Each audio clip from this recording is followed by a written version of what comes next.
Welcome everyone to our Oceanside Library art lecture today on Impressionism. We are joined by Chris Vivas, and he is a professor and artist, and he'll be presenting our lecture today on Impressionism. Thank you, Chris. All right, thank you. So hello again, everybody.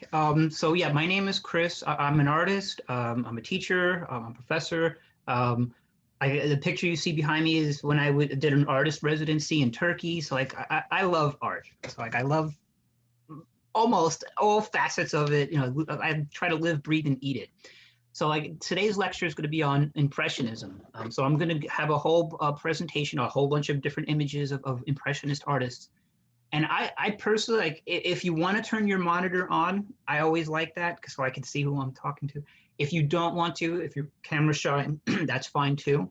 And if you have questions, I always ask while I'm giving the lecture, if you want to ask the questions, you know, because I know like 40 minutes down the line, try to remember the question that you had on that one thing way back. So if you have any questions, you know, you can ask, and I'll probably be asking questions and, you know, trying to get response out of you guys as well.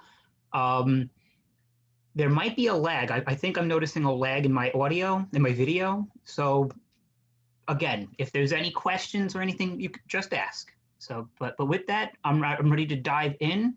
So I'm going to share my screen, and here we go. Okay. So when I start this lecture, and most of the art lectures that I do, it's always very difficult to have like a specific dot timeline. This is where it begins, you know, like because it's history, you know, like it's fluid. There's many factors that affect things, and in terms of art, the Impressionist, what caused Impressionism to start? Well, what was the art movement that preceded it? What was the context of art at that time? I mean, Paris was the cultural hub of the world, and if you were a part of the Academy, if you were part of the Salon, you were guaranteed exhibitions, you were guaranteed patrons, you were guaranteed to be able to show. Like the Salon was an exhibition that was state-sponsored, and they put on every year. And the judges, the jury, the people that chose the artwork, in many ways it was arbitrary, but for a large part of it, if you worked in an academic style, like the piece that you see here, you were basically guaranteed to be in the exhibition. So if you did not deviate from the norm, if you were not a rebel, if you did not deviate, if you were a conformist, you were guaranteed a spot. So like this piece here, like I love this piece, you know, and I have it. Uh-oh, where's my, come on. There we go. I took a photo of it when I was at the Metropolitan Museum of Art. Like, it's a great piece. The piece is extremely academic. You know, this was what was very important and of the style at that time in Paris. So the idea, it had like a neoclassic kind of style to it, but it also had a romantic kind of feel to it. So like when I mean by the neoclassic style, like you see how it looks, it's the composition, the layout, everything about it. It's perfect. You know, it has a perfection to it. The way I like to describe neoclassic and that kind of academic style is kind of like photoshopped. Like you see that it's a story based on a mythological story with the artist as he's chiseling and creating the beautiful sculpture of the woman. She comes to life and they fall in love, and a very romantic, that's the romantic part that becomes a part of it. So even so much so that you even have Cupid here in the corner, and you know, it's like, it's just so whimsical, so romantic, and it feels, again, photoshopped, like the figure itself. There's no blemishes. She is, you know, perfect. You know, it's ideal. Which is not reality. So like that's kind of like where the people that are going to rebel, that's where things are going to come from. So so there's my photo. If you ever get a chance to go to the Metropolitan Museum, you know, check it out. Great, you know, there's oh my God, the stuff they have there. But at the time, in around 1850, 1860, you had the realism was a movement that was fighting against the academic style. And you have Thomas Eakins down in the corner, which shows a very, very much a realist. And when I say real, it's not meant to like, oh my God, that looks so real. It's no, realism as in reality, what is the reality? Well, the reality is at this time period, the vast majority of people were poor. We didn't live in mythology. It wasn't always about aristocracy. It wasn't, religious tales. What was the reality? The reality was the working class, and it was the commonplace. So that's where the whole concept of it really started to emerge, and the style itself, it became more painterly. I like to call it, like if you take a look at the Thomas Eakins one, it's more crude, but it's more gritty. It's more raw, and that's more like real life. So I like, and again, in the Gérôme piece, it's more polished. It looks photoshopped. And then the Eakins piece, it's you have the model, but the way the lighting is on her, you see her blemishes, you see her flaws. Her proportions aren't ideal, And with the way the lighting is, yes, you have the lighting shining on her and her clothes. Oh, well, where's the model in this piece? So artists always worked from a model, and you had to have your chaperone. So, because you couldn't have a naked woman in your studio. Oh my gosh, that would be scandalous. So you have the chaperone there, and she's doing something. She just doesn't care about the painting. She's doing something, her own thing. So again, it shows the more realistic aspects of what would really happen. And then in the dark corner, you see the artist. So he's not center stage. He's an afterthought. He's pushed back there. So the styles alone, the academic versus the realist style, have a huge component of where we're at in terms of art at this time. So I threw this in because, again, context is really important. How did the Impressionists come about? Well, they were a very revolutionary, rebellious group. And another big thing that was a factor at the time was photography. And this is supposed to be, arguably the first photograph. You take specific chemicals and you apply it to paper and have light hit it. You create a chemical reaction, and that's where the concepts of photography emerged.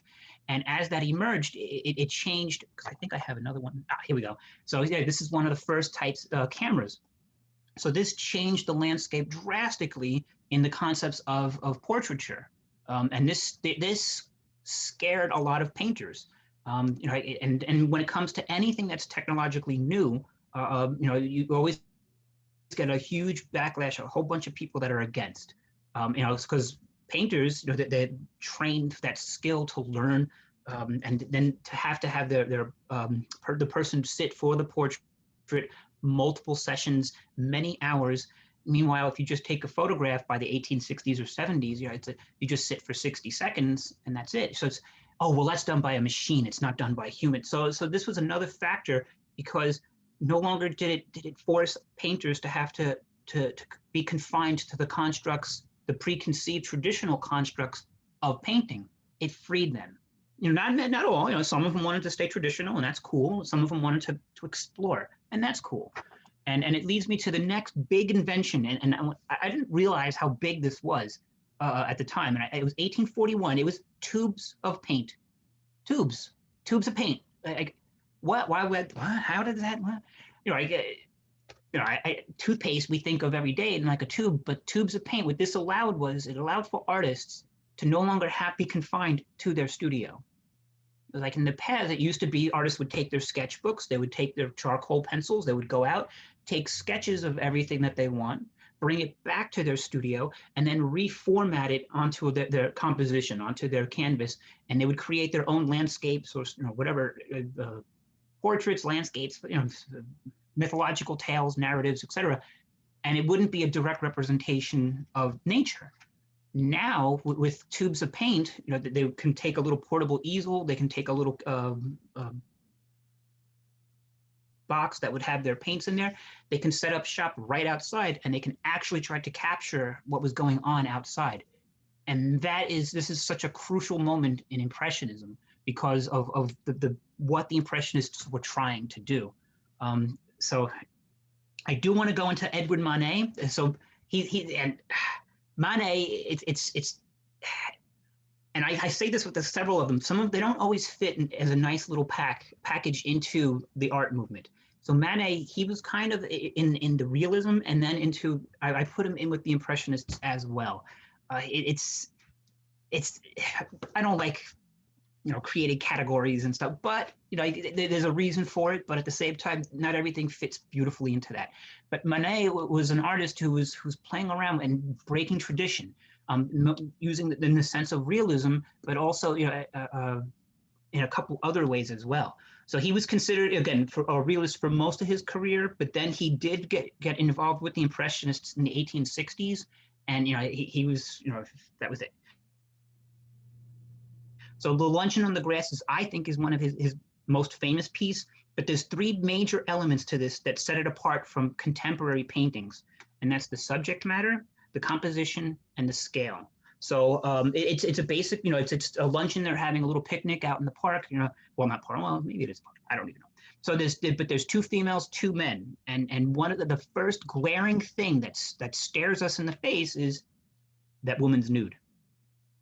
Well, I shouldn't even say nude. She's naked. There's a difference between nude and naked. A nude model poses. A naked person is like a vulnerable. So that's the way I kind of look at it. And he was inspired by a lot of the classical Renaissance paintings and things like that. But he deliberately flattened his use of color. The figure, she doesn't have any midtones in shade. So it's your eye is drawn directly to her, and that's not by accident. When this piece was exhibited, it was considered like, it was, oh my God, how dare you?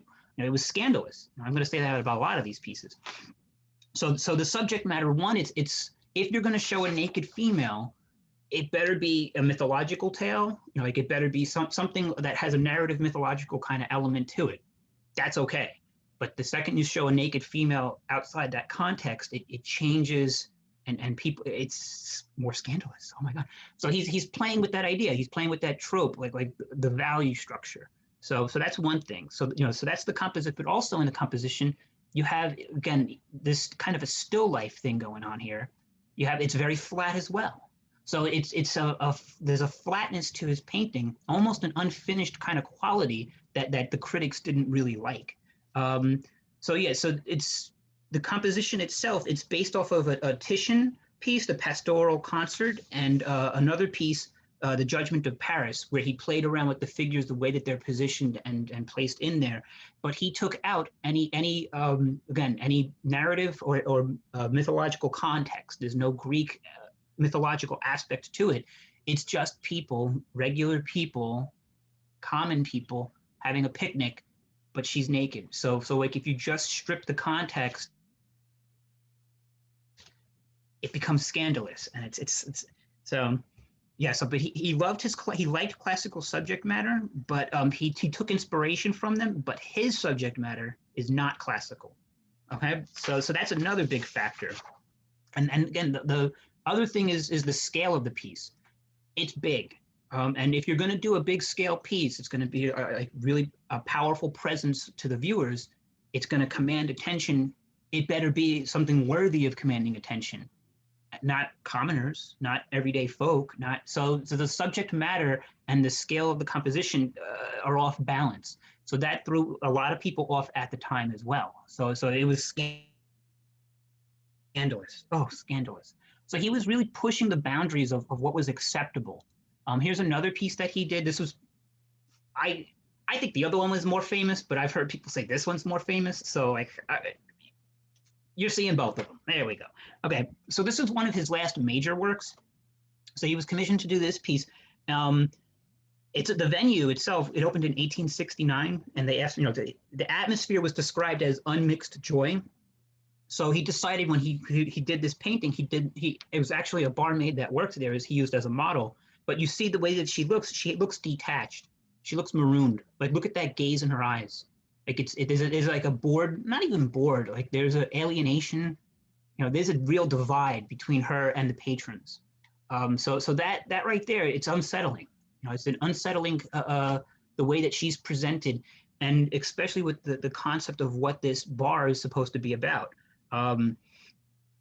Basically, it was described as notorious for being able to get booze and prostitutes. So, and it was. There was one man, I think it was a writer, oh gosh, my French is awful. Guy de Maupassant, he described it as the barmaids as vendors of drink and of love.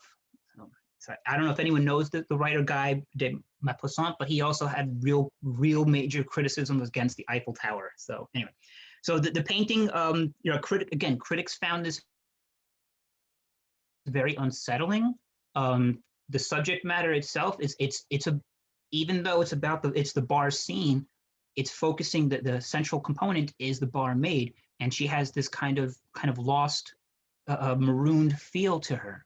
So it's unsettling. And scholars don't know the answer to this. Her reflection is off. Her reflection is way off, and I think that adds to the unsettling factor. And so like, just in the subject matter alone, it deviates quite a bit. And the thing with Manet is his paintings he said that his paintings were not quickly or spontaneously painted. This piece here was very well constructed and organized. So that's like with the Impressionist paintings, you get a lot of painterly brushstrokes. So it feels like there's not much composition, not much thought or organization, but there's even more organization, I think, when it comes to many of these paintings. So in this piece, the original sketches, they did an X-ray of it, and originally the woman, the barmaid, she had her arms crossed around her waist, and her right hand was clasping her left arm above the wrist. So, and it was kind of like this. The gesture emphasized her glovelessness, but also, it was this position of protection.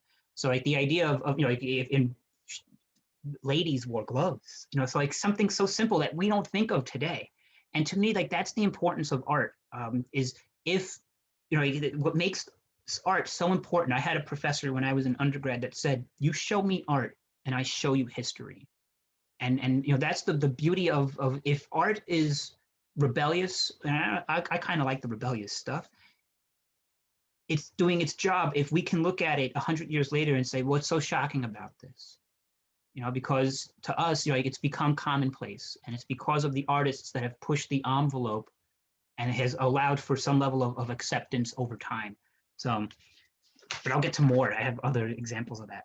Okay, so yeah, so there's a quote here that I have by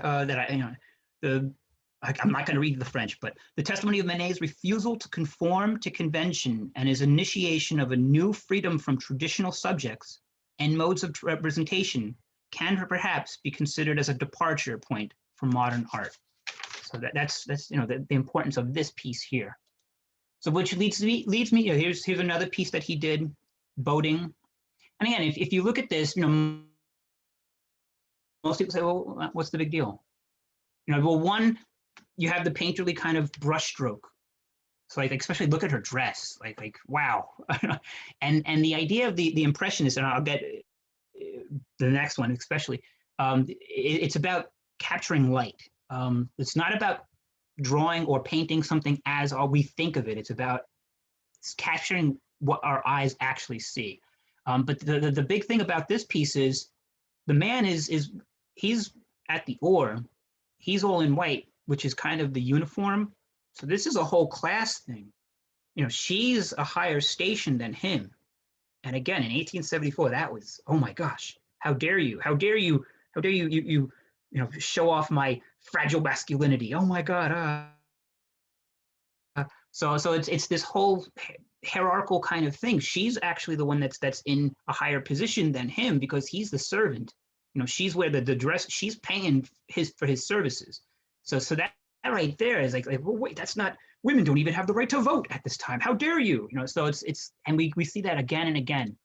Okay, so I picked this one too. I just thought it was an interesting one.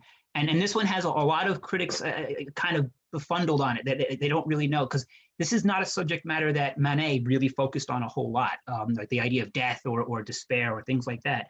So like most of his things were so a lot of scholars try to, they look at this and they think, well, it's more of a study on light, as you could see, like in the sheets and the everything and the light and dark that's cast on there. But I find it fascinating because it's you see the weight of the gun in his hand, you see his mouth open, the blood on his shirt, and his jacket's actually tossed on the floor. There's blood on the bed.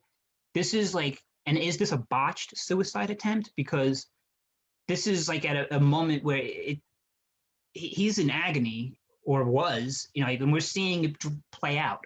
We're capturing that moment as it's playing out, and so it's. And I think also with the style that he his brushwork and everything, I think it is this grisly scene,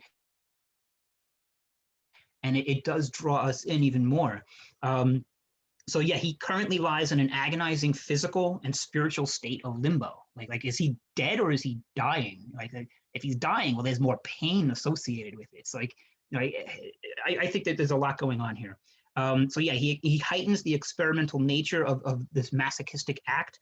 The painting appears as a filmic episode unfolding before our eyes, forcing us to ponder, minute by minute as we're going through and watching this.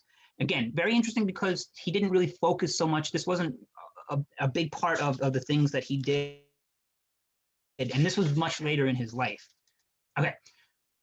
Manet, Olympia. This one, very famous and another scandalous piece. So this was, when you look at this, the Olympia, it is based off of a Titian piece called Venus of Urbino. And Venus was the goddess of beauty. And in this piece, this is not a goddess. This is a woman.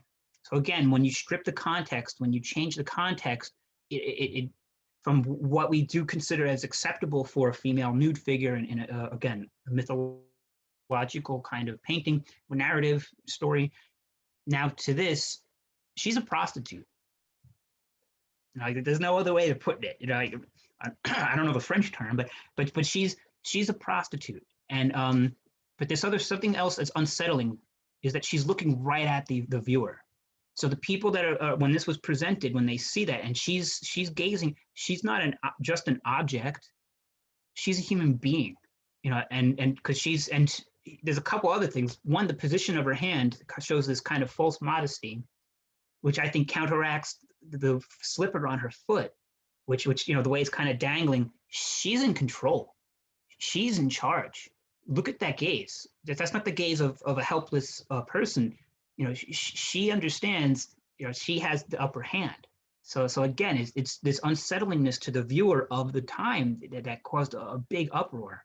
And the other thing, like the servant, the black maid servant, there's been different views on what that meant, but she's also an object of desire. So it's this whole idea of exposing the viewer for being the mortal, carnal beings that we are, and that we're weakened because of it, So scandalous. Like, how dare you point out the truth? That how dare you say these things? So it was considered immoral, vulgar, a lot of his stuff. So that's what I have for these, and that's Manet. Oh, and then here's another one that I did. Again, the subject matter completely alters and changes because, like for this one, where's the background? There's no background, and that right there, at this time period, to do that, like that's bold. That's like, where's my context as a viewer? Where am I? What am I looking at? This looks unfinished, so it throws people off.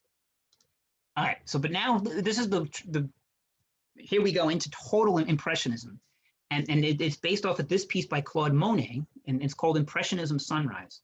Again, like I said, these artists with the salons, most of the Manet, Sisley, Degas, Pissarro, many of them were denied entrance into the salon, the academic exhibition that would be held. So that, and it's not the way it is today, where it's, okay, fine, I'll just go open up my own exhibition. It wasn't like that back then, so it can make or break you. But these guys decided, well, okay, we've been rejected. Well, we are going to open up our exhibition. We need to sell our work. We need to we want to sell it. We want to make money. We can't wait for the rest of the world to catch up to us, kind of a thing. So when but here's the thing: a lot of people think that the Impressionists were not received well, and it was mixed. Some did, some did not. But the term avant-garde emerged from this period. The advanced guard were in the French army. The advanced guard were the ones that went into battle and the first on the front line, and they suffered the most casualties. They took the most risk. So these artists, because they're not working in that salon style that I showed all the way back in the beginning, they're really taking some major risks, in terms of their livelihood, so it can make or break them. And in the first exhibition, I think they had to take a loss, but they got exposures, so it's balanced.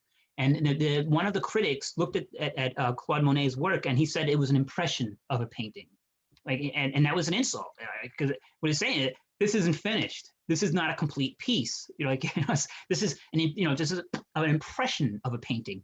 And I think one of the managers or something decided, like, hey, why don't, or his brother, I think it was, like, why don't you use that? And so that's what the term Impressionism became the key component of this movement. And many argue that it was based off of, and because of the title of this piece, Impressionism Sunrise. So after they had their own exhibition. Where's my? I have a lot of notes that I want to go through. So, and again, the Impressionists had major components were a lack of finish that we see that's evident, of the landscape and contemporary lifestyle, and of play on light and color, which is key. So the like Monet with this piece, he's bringing it close to the brink of abstraction, but he didn't completely get there yet. He did plein air, where he would again take his tubed paint and he would bring it outside. And instead of just trying to create what what the brain sees, he was really trying to create what the eye saw. And this is really important. They're really playing on all of the paintings that you see prior to this, because it's in the studio. It's not exactly natural light. So now these artists are really being able to try to capture the natural light of the sun onto all of these things.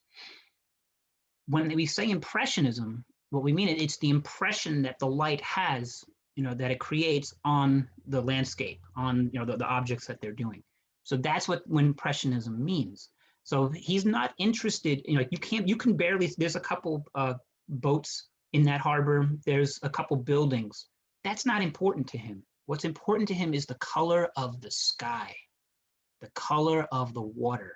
That's what he's trying to capture. That impression that you're like, when you see that sunrise, you're like, oh my God, these beautiful sunrise. So how everything's that hazy, the foggy kind of hazy kind of thing going on. Everything that you're trying to experience, and you could see in that red disc.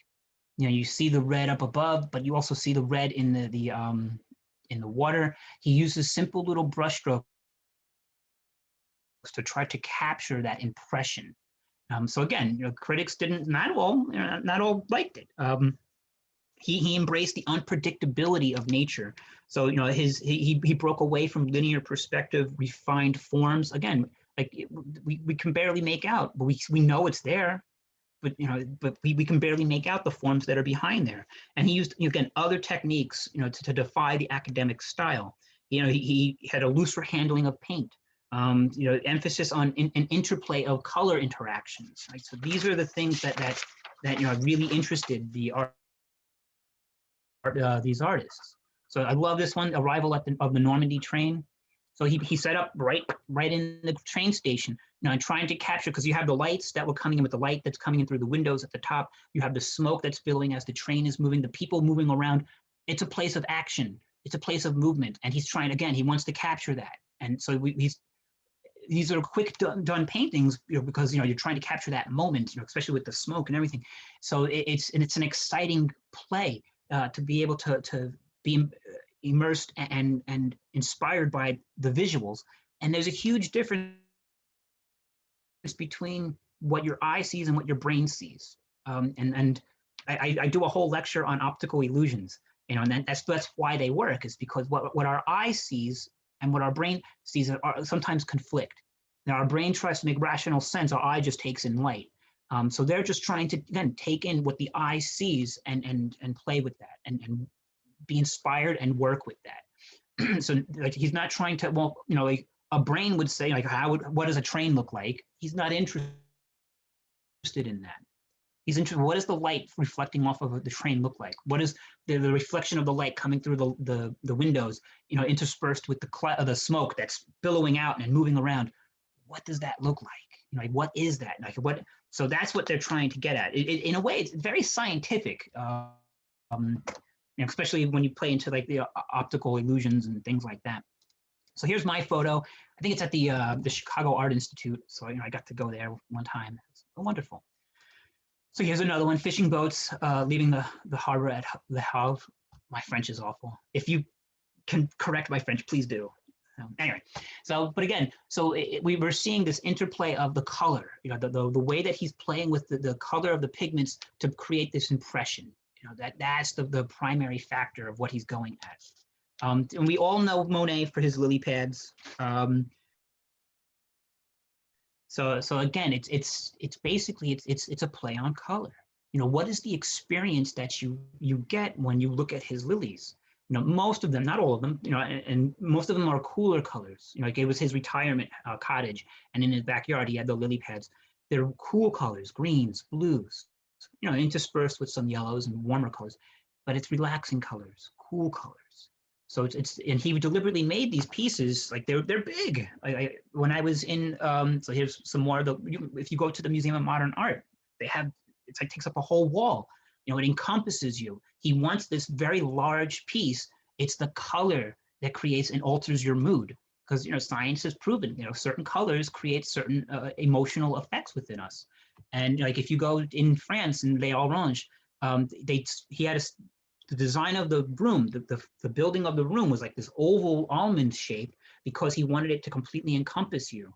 And these are not my pictures. There was way too many people. I was just trying to wait for them to get out, and they wouldn't go. So anyway, I found these online. But you see how it totally wraps around your field of vision, and it's these cool colors. It's inviting. It alters your mood. It creates an experience, and that's what Monet was trying to do. So again, these artists were considered rebels and insurgents, intransients. They exhibited without a jury. Oh my gosh! So there was they challenged tradition and authority and the status quo. So yeah, real rebels. The Impressionists, in the sense, I have this little quote here. They are Impressionists in the sense that they render not a landscape, but the sensation produced by a landscape. These artists were painting what they saw, not what they knew was there. Perception, not appearance. That one to me, bam, and that one, that's the name of the movement. So that's what it's about. Okay, so where am I? Okay, so I have other artists to talk about, and Dormier, many argue now, they call him the first Impressionist, because, this piece I show from 1862 to 1864, he did a lot of lithographs in the 1840s that never got seen. He worked for a newspaper, and he would do these satirical kind of comics and cartoon drawings. Most of them didn't get in. He did a lot of litho, and many of them didn't get in. And it wasn't until much later that people started to acknowledge the importance of what he was doing in terms of the Impressionists that were like 20 years later. And you could see, like, again, the subject matter here, it's about the working class. I mean, it's the name of the piece, the third class carriage. You see, it's not well brightly lit. You see these people, these are the people that commute, have to pay lower fares. This is not about aristocracy. This is not about religion. This is not about mythological components. It's the everyday people, the people. And that is another aspect from realism to Impressionism. The subject matter is greatly altered. And these people, when I look at this, like they're not miserable. This isn't like he's not making commentary about how awful they have it. I mean, they are cramped in there, especially now with keep 6 feet away kind of thing. But they don't look. It's this one to me is not a satirical. He's not trying to say like, look at the plight of the average. He's just saying like, this is my composition. It is the people. That's it. So, oh my God, I think he was some kind of, I think, deemed it like, oh, it's communist, something like that. Anyway, I put Breton in. I love this piece. Technically, he's not an impressionist. He's more of a naturalist painter, but there's a blend over, I think, because again, the subject matter, the end of the working day, and this piece is big. It's a very large piece. It's 45.5 inches by 59 3/4 of an inch, and the piece, by having again such a large scale, making emphasis on something as simple and commonplace as workers. So you're paying tribute to these working class, so like it's again, so that in itself I think is, that's why I like to put it in here. So all right, and I just think it's a beautiful painting. Okay, so the next I have is Pissarro. So Pissarro, so he was considered the father of the Impressionists. Everybody's got a different title, like the first Impressionist, whatever. So he was considered the father because I think one of his students was Cézanne, who's not an Impressionist, who's a post-Impressionist. And it's because of Cézanne's popularity later on that Pissarro is remembered. At the time, it wasn't until much later in time that an appreciation for Pissarro was developed. So he was considered the father figure. And again, we see the painterly qualities. We see the way he's able to produce the components of light and shadow, and his painterly aspects. So his paintings will have a higher level of maturity. He uses color modulations to suggest spatial depth. So he has a great rigor in the composition. And his pupil was Cézanne, and because of that, again, that Pissarro is much more considered than he had been in the past. So Pissarro adapts many of his Impressionist style components, and develops them into his work again, and that helps to solidify Pissarro. But it wasn't until much later that it solidified him. So he was important because he put on a lot of the first exhibitions. He was the first private Impressionist exhibition. So he did 8 exhibitions with the group. He was the patriarch. He was the teacher of the movement. So he was older, so he had more maturity. So he was able to help, and he was able to network and connect with a lot of the Impressionists. So between like Gauguin, Cézanne, and many others, and Monet. Okay. Was there anything else? Oh. Well, one other thing I wanted to mention about Pissarro is that, again, his contributions to Impressionism are essential, but they weren't considered like, it just wasn't viewed that way for a while. So I have a quote that Cézanne had about him, and he called him the humble and colossal Pissarro. And he will say, he was like a father to me. He was a man to be consulted and someone like God. So that's pretty good praise, like wouldn't mind if my students said things like that about me, So another artist in the Impressionist movement was Renoir. And again, the painterly style, the unfinished kind of quality, and the subject matter, all embodied in this piece. Now, if I ask you guys, like what do you notice? Like what's this? What are these things right here on this guy's jacket? What's going on there? What? That wouldn't be. Why is that in that painting? Somebody at that time in 1876 was like, what is he doing? And I ask you guys, well, what is that? I'm going to be quiet now. First time. Anyone? What are these little spots that we're seeing like everywhere randomly? Like, what? It's discoloration. What's going on? Anyone want to take a? Yeah, I think they don't want to answer. That's okay. You could be shy. Okay. Chris, it was in It's the light through the leaves. Yes, exactly. So that idea of the impression is like, if this were an academic style painting, they would sketch, go back to their studio, and then redraw it, and that would probably get lost. Be lost in translation. But because he's trying to capture that moment. He's keeping it in. It's a study of light. It's a study of the reflection of the light coming through the leaves on the trees, bouncing off of so the shadow and the non-shadow of the jackets of their clothes. Yes. So another big component of this was that he studied a lot of Renaissance paintings. He he had more composition, more components of line. He had a brilliant eye for the intimate and of domestic, the domesticity and the day's fashions. So he did put in a lot of well-dressed Parisian pleasure kind of things. So we're seeing the rise of the bourgeoisie, the rise of the middle class. So all right, I'm going to capitalize on this. I'm going to actually create subject matter of the bourgeoisie, and maybe they'll buy it. You know, these people, new people with money. So maybe there's a new market for art. It doesn't have to be just the upper crust anymore. You know, there's a wider spectrum. You know, so I want to make work that speaks to them. You know, so I'm not saying he sold out or anything. So so he was he had experimental aims. Because he was working with the middle class as his subject and as the art public, so they're being more cultured, more educated, more interested in art. So he had a sensation of light effects.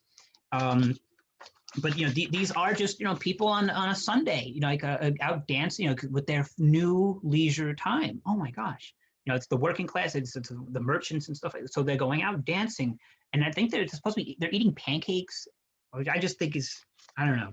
When I read that, I was like, they're so specific, and I think pancake's a funny word anyway. So, but yeah, so it's catered to, and the subject matter is this more wealthy clientele, above the regular common folk. Okay. Whew. So next I have Louis Latrick. So Louis Latrick, I love, all these guys have such interesting stories, but he was actually from the aristocracy. So he was a prominent painter. He was a big painter. He worked in printmaking, draftsman, illustration. He created the theater character. He did a whole bunch of stuff. And he was very much encapsulated into the bohemian lifestyle. Anyone ever see the movie Moulin Rouge? That came out when I was in college. Oh my God, with Ewan McGregor and a great movie. But he basically lived at the Moulin Rouge, like that lifestyle, that raw, gritty, hang out with the dancer and prostitute folk, and it was that kind of that free lifestyle, but he had, again, aristocracy, aristocratic heritage. So that's where he came from. So how did he end up there? So when he was 13 and 14, he had two different accidents. I think one, he fell off of a horse, and in each of them, he broke his femurs. And because of that, and actually because of some health conditions, particularly inbreeding, because of upper crust aristocracy, it stunted his growth. So he was only 4'8". And that had a huge effect on him, because in the high society, outdoor activities and things like that, he couldn't be a part of. So, and his parents, I think, split apart when he was 8. So his mother allowed him to partake in the arts. And because he didn't go out and he couldn't partake in the outdoor activities and things like that of the upper class, he was, I don't want to say a shut-in, but it allowed him to stay in and to produce art. And he developed more of an interest in it. He had connections because of the aristocracy. He developed his talent. And he went off and he started he rebelled against the aristocracy, that elite society, mainly because he felt ostracized from them. So instead, he lived in that underbelly of Paris, in the Moulin Rouge, in that bohemian lifestyle. So here we see Lautrec. This is a piece that he did. This is a print of Jane Avril, who was a very famous dancer at the time. And you could see with the flow of her dress, the repetition in the flow of the hat and everything. And the big thing with here she is, there's a picture of her, and then how he turned it into a poster. And so the big thing with Lautrec was, people saw him as this fine artist. Fine art is up here, commercial art is way down here. I would go even lower, but you can't see it on my screen. It's way down here. Like how that's like fine art is snooty, up, nose in the air, better, and commercial art, like it's just much lower. And they would look at it like, Lautrec, why are you doing this? Why are you making posters? Posters? Because I want to, because I like it. It's like, why are you living amongst prostitutes? because I like it. They're the, like he being a man of a 4'8" lower stature, he didn't feel, he felt more at home. He felt, like around other people that were judged critically, that he can intermix with them, and they can live well, like they didn't judge one another. So that was a big part of it. But here's a big, at the Moulin Rouge, which he was paid to do. So this piece, he did a lot of scenes inside the Moulin Rouge. He did a lot of scenes of dancers. I think I have listed 130 paintings of prostitutes. So he just posters, low art, commercial art, fine art, drawings. He did a lot, but a lot of it was the clientele and the lifestyle of that bohemian kind of quality. So here you have the patrons that are coming and at the Moulin Rouge, having their drinks and talking with the ladies and everything. So this piece, actually, this section here on the right was removed for a while because of the creepy eeriness of the face. Because the way the light hits it, it looks almost mask-like. It has like this devoid of human component and has more of the feature, more of the soulless kind of features of a mask. So it was kind of creepy, and it was actually, you can see the difference between the color here and here, because I think they had to reapply it. They had to add it back on. So I think, yeah, there's my version photo again, the Chicago Art Institute. So when I wrap up with Latrick, I did want to rattle off a couple of his attributes. So yeah, he was a draftsman. He captured that Parisian nightlife. But here he did over 275 watercolors, 363 posters, 737 canvas paintings, 5,084 drawings in a 20-year span. Prolific. And he lived with amongst these people, and I think, this is why I like to get the little gossip in. I'm pretty sure he got syphilis. So I'm pretty sure he lived it up, So anyway, okay. So next is Degas, and I think most of us know Degas from the ballet dancers, and Degas was even though he gets put in with the Impressionist painters because of the whole rebellious kind of components. He was like the most rebellious of the rebellious, in that like he didn't follow all of the rules of Impressionists. Whatever, that's fine. So he while the Impressionists, most of them focused on the outdoors and the impression that light has on natural light has on things, he was more interested in artificial light in interiors. While most of the Impressionists were interested in landscapes, he was more interested in the components of the man-made docile and of the actions and exchange in between people. He was also, like in this piece beautifully illustrates it, he was interested in photography and in movement. Like when you take a picture with a camera, if people are walking, they get cropped out of the picture, as we see here. You see the ballerinas. So what's the focal point of this piece? It's balanced because you have the ballerinas practicing over here. You have again, there's your chaperone who's bored out of her mind reading the paper or whatever. She doesn't give a damn about the practice. And then you have here's the teacher. So it's all there, but it's kind of like it's cut off. So it's deliberate. He was very inspired by a lot of the photography of the time. Because set up the photography and take a picture of a street scene. It's everybody walking. People get cropped off. So he was interested in that interplay of movement. So he was also well off. So he was given freedom in that he didn't have to create work to sell to survive. He could do what he wanted, and he got interested in ballet, but he was also really interested in horse racing. Like, I don't know. He just liked to go to the tracks and bet on the ponies. I don't know, but he got interested in horse racing, and that became a subject matter that he took on. So he was more free to be able to explore as an artist and these different concepts and ideas instead of being forced to work in a specific mode. Yeah, he was almost never interested in landscapes. So he was more interested in the innovative composition and perspective analysis of motion. So he was also like, he liked the idea of I had my professor, I remember when I was an undergrad, he said, and I've heard this before, Degas, he was misogynistic.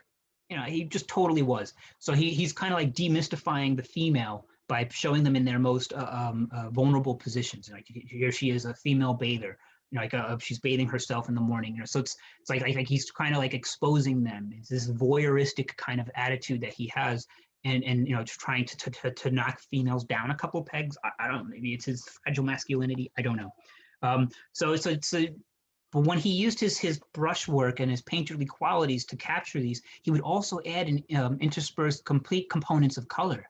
Like sometimes he would even take pastel and just draw like you could see the squiggles of different colors. I love it right here. How you have it goes from pinks to yellows to greens. Like you see how he just interspersed these on her back. He puts in a little bit of the pink, a little blue on her hip over here, blue in her hair. Like he intersperses those colors. It just works beautifully.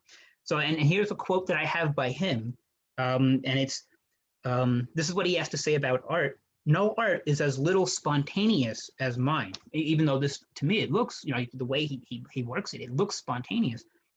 What I do is the result of thought and study of the old masters about inspiration, spontaneity, character. I know nothing, or I do not want to lose my head in front of nature. So he's not a big fan of the landscape. So he got very interested in the ballerinas, in horse racing. So again, we see we have what? The horse is cut off. You have even the pole's not centered, but because of the sun, because of the direction of the pole leading to this pole, leading up to the sun, it is balanced. Even though like a lot of the action is shifted to one side. It's like he knew what he was doing. Again, inspired by photography, interested in components of motion, playing with aspects of balance, and it's like, and he again defied most of the Impressionists. And I want to go back to this one because what he also was interested in was this dynamic of the pure art, right? Like when we there's a quote by Kurt Vonnegut that I love, and he says, like get into the arts, love the arts, but understand that the arts are not real. The arts are a lie, because people aren't as graceful as those dancers. People voices aren't as beautiful as the singer. It takes a lot of practice, and what we see, the representation of what humanity is capable of, the beauty of humanity portrayed in the arts. There's an underside, and so you have the aristocracy that are paying to see what's on the stage, and then you have what's behind the stage, the brutal practice, and that's what Degas like to capture a lot of. Like, so you see, like these girls aren't in unison. That this woman is bored to tears, reading her paper or whatever. So you see that the tediousness of the practice, to get to the finalized version of the presentation of the simulation of humanity or whatever. So that's Kurt Vonnegut would put it. So yeah, so that's Degas. I did want to say one other thing about with the see, again, he didn't have to sell paintings to make a living, so his subject matter freed him up. So he saw ballet as apart from the magic which it exerts in him, an ideal subject of observation of fast motion, as well as a vast opportunity for space composition. But also the exercises, the rehearsals, the existing shift between the fairy tales, the fairyhood of costumes and spectacles that would be on the screen, on the stage, I should say, versus the misery, the miserable social conditions of the dancers. So like that's, so he's making a statement. And he was, in many ways, he was kind of misogynistic, and we'll get to that more with Mary Cassatt. So Mary Cassatt was actually, she wasn't French, she was an American. She was from Pennsylvania, and she wanted to be an artist, and like, just like my dad, her dad was like, oh God, no. So I was like, I remember my dad, when I was an undergrad, my dad said he wouldn't pay for art, he wouldn't pay for arts and crafts, and that hurt, that stung. So anyway, so, okay, so So, but she did pursue art. She went to a university in Pennsylvania, and it was mostly male in 1800s. So it was largely male environment, and that she found to be very constricting and disrespectful. Like they talked down to her a lot. They didn't treat her as equal. So she left. She gave it up, and she decided, okay, I'm going to Europe, and I'm going to go study art in Europe. And when she went, she found the Impressionists, and particularly she saw Degas' work, I think in one of the galleries, and she said, like, separating her with that plate of glass between her and the Degas pieces, she found it. She found her calling. So she fell in love with the aspects of the Impressionist painting. Her father, here's a quote, was preferred to see her dead than living abroad as a bohemian. Anyway, dads. So, but she met Degas in 1879. He invited, ironic, because she was such a individual, such a strong, powerful female role, and Degas being this very misogynistic, they got along really well. I was like, what? And he invited her to be a part of the Impressionists, and she accepted. And and she loved his work, and so anyway, so. She was she wasn't interested in aspects that Degas was pursuing. Again, the variations on Impressionism. She was more interested in the color and light, and so with her subject matter. So, but she did a lot, not in this one, but many of her other pieces. You see a lot of everyday scenes of the intimate between family, generally between mother and child. So this piece here, the boating party. Again, I remember when 20-something years ago when I was learning this. And they said that this piece was scandalous at the time. This piece upset a lot of people, mostly men. And I was thinking to myself, why? Why? And because the man, again, is the servant. He is the one he's in the one that's being paid to take her out boating. So the boating party, like it's not husband and wife and child. No, it's mother and child. And she's paying the servant, I don't want to say gondolier, so that's in Venice. She's paying him for his services. So it's this, whoa. So that right there is a drastic subject matter that was revolutionary for the time. And again, like I said, when I was a student and I looked at this piece and I was like what's the big deal? To me, that emphasizes the importance of art. The fact that this was so shocking at the time, and now it's not, it shows how we have grown as a culture, as a society. I always like to talk to my students about Plato, and Plato, with The Republic, he created an idea. He had this ideal city-state. Everybody knew their place, and the farmer knew their place and did the farming, and the aristocrats were up there and they did their aristocrat stuff, and the tailor made shirts, and everybody knew their place, and everything worked out well. Except he had one group of people that were banished from his city-state, his ideal city-state, and that group of people were the poets. And I didn't have the concept of the artist at the time, and the poets were banished because the poet is the one that makes you see things from another perspective. So it makes you say the farmer react, hey, wait a minute, the people up there, they got it a lot better. It would cause revolution, and that's what censorship of the arts. That's what it's about. So each of these generations, each of these groups of artists are pushing that envelope a little bit more, not just in subject matter, but in the approach towards creating art. They're still doing oil on canvas. Now, you can make art out of anything. Grains of sand, grains of rice, whatever you want. So they're pushing the boundaries of what is acceptable in subject matter, what is acceptable as material, what is acceptable in application. And this piece here, another thing about this piece is that it's very flat. It feels like it doesn't feel like there's a whole lot of depth. It feels like the shadow is not again, there's no midtones. The yellow is more consistent throughout. It feels very flat, and that's because she was heavily influenced, and as were many of the Impressionists, off of Japanese ukiyo prints. So this one is another perfect example. So the woman with the letter, so there she is looking. It reminds me of the episode of Seinfeld with George's fiance who dies because of the poison on the envelopes. So anyway, but you see that the flatness of this piece, the blue in her dress stays very consistent. The pattern on the dress it plays into the pattern on the wallpaper. Everything about this piece it's very flat.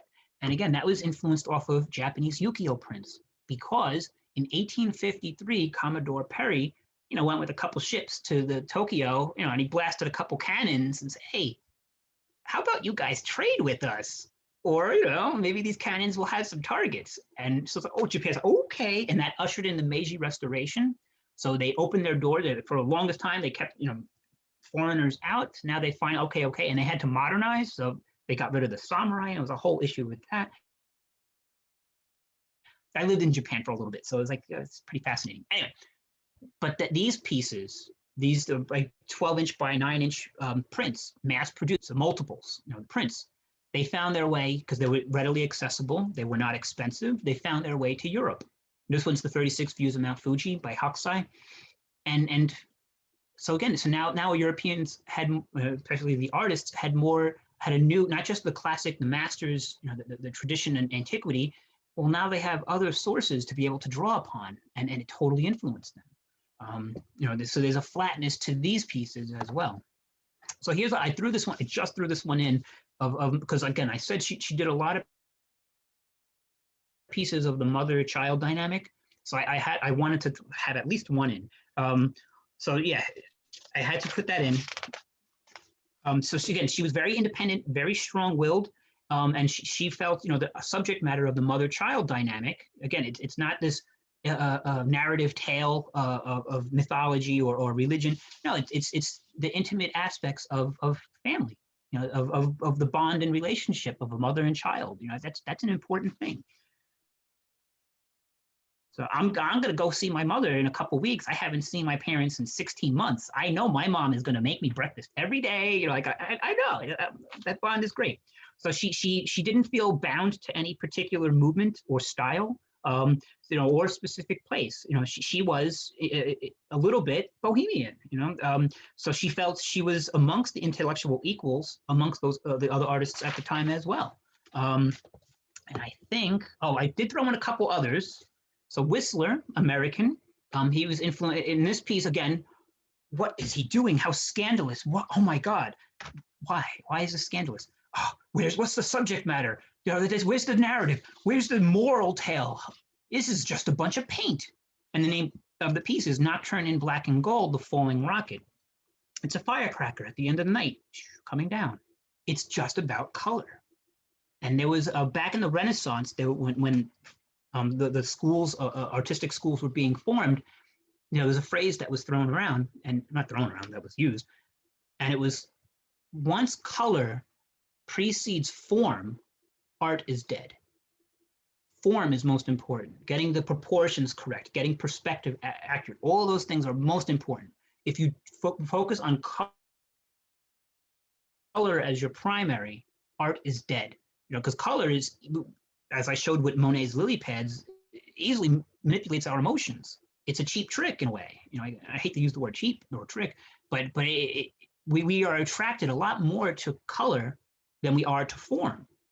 Look at products. Look at fast food chains. They use primary bright colors because it grabs us.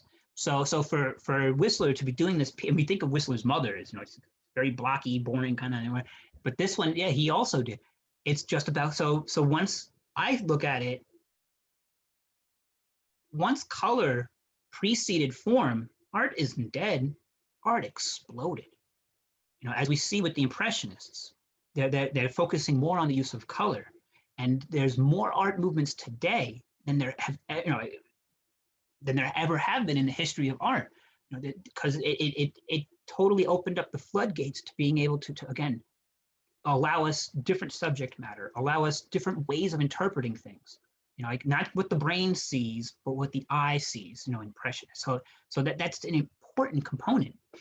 And I wrap it up because I'm a sculptor. I work in ceramic sculpture. I have to. So Rodin, the thinker. So here, this is he is considered the modern. He's the father of modern sculpture, because when he created his pieces, he deliberately he wanted texture. It was the same way that a painterly approach to the Impressionists, you know, the loose, broad brushstrokes. And so he applied that, you know, with texture onto his pieces. So that way it creates more of an emotive kind of feel. So this is the Burgers of Calais. So this was commissioned for the town because I forget what year it was. I'm going to say like the 1300s, maybe. The town was about to be sacked, and they would be saved if 6 people would offer themselves up as tribute, you know, to be sacrificed, and 6 did. 6 merchants, 6 burghers, and here this is a statue of a sculpture that was created for them in tribute to them, and you see them with their clothes, the wrinkles and the fabrics, how it looks heavy.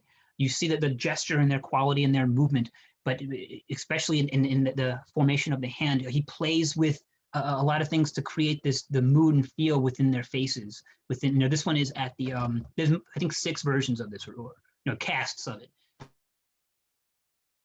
This one's at the Metropolitan Museum. So I love talking about the kiss. So again, this is a tale, mythological tale of the 2 lovers. The woman is married to somebody else, you know, and you know, back then you didn't marry for love, you married to solidified wealth of families, you know. It's Romeo and Juliet. It's not a love story. It's a tragedy. You know, it's that the kids knew each other 3 days. It's not saying, no, because emotions are bad. You know, you don't marry, you don't fall in love and marry somebody for emotion. No, that causes tragedy. Look what happened in 3 days. You know, 6 people died, and you know, Romeo and Juliet. Anyway, so in the kiss, she's married to somebody else. They're loveless marriage, and then she falls in love. You know, they fall. I forget the names of the people, but they fall in love. And as they're about to have that first embrace, that first kiss, when their lips touch, that's when the husband storms in, and he kills him. You know, spoiler alert. You know, so but the idea, the romanticism behind this piece, you know, that romantic gesture, that first kiss between the lovers, you know, it's accentuated by the smoothness of their figures, along with the textured roughness of the surface that they're sitting upon. So, you know, I love the way he has, you know, her arm around him, you know, the qualities of the position of the forms, but the textural quality of the contrast between the figures and this just heightens the figures even more. It makes them even softer, more alluring, more sensual. So that's, you know, that's what I got for the Impressionists. Whew. Thank you. Okay. Any questions? I'm going to stop the recording Thank and you. we'll do questions. Hang on one moment. There we go. Yes.